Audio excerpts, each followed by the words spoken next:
Hello everyone, চলে এলাম আবার একটা ভিডিও নিয়ে।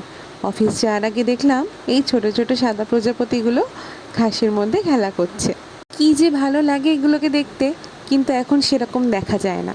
তো এই যে অফিস পৌঁছে গিয়ে চলে গেলাম ব্রেকফাস্ট করতে। ক্যাফেটেরিয়াতে এখনও লাইটগুলো খোলেনি।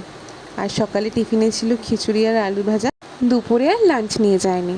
গিয়ে দেখলাম ভাতের থালি শেষ, তাই বাধ্য হয়ে খিচুড়ি নিতে হলো।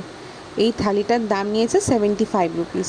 আর এর যে গ্রেভিটা, সেটা থেকে এত বিচ্ছিরি আদা রসুনের গন্ধ বেরোচ্ছিল যে আমরা খেতেই পারিনি। যাই হোক, সন্ধেবেলা বাড়ি ফিরলাম। মা বানিয়েছিল লঙ্কার পকোড়া। আর এই দেখো, ব্যাটা বসে আছে এটা কি আছে দেখবে বলে, যে একটু বাড়িয়েছে অমনি শুকতে এসছে, সঙ্গে সঙ্গে প্লেটটাকে সরিয়ে নিয়েছিলাম। চাটা খাওয়ার পরে এই বইটা পড়ছিলাম। বেশ ভালোই বইটা। পড়ার পরে দেখলাম মা বললো একটা জিনিস বানিয়েছে। যেহেতু ছট পুজো চলছে, তাই মনে মনে তো ভাবছিলাম যে একদিন ঠেকুয়ার ভিডিও বানাবো, কিন্তু আমার আশায় মা পুরোপুরি জল ঢেলে দিল। এই কটা ঠেকুয়া দেখলাম মা বানিয়েছে, অল্প করেই বানিয়েছে যেহেতু প্রথমবার ট্রাই করেছে, কিন্তু খেতে সুন্দর হয়েছিল। রাতে ডিনারে ছিল পমফ্রেট মাছের ঝাল, ভাত আর আলু ভাজা।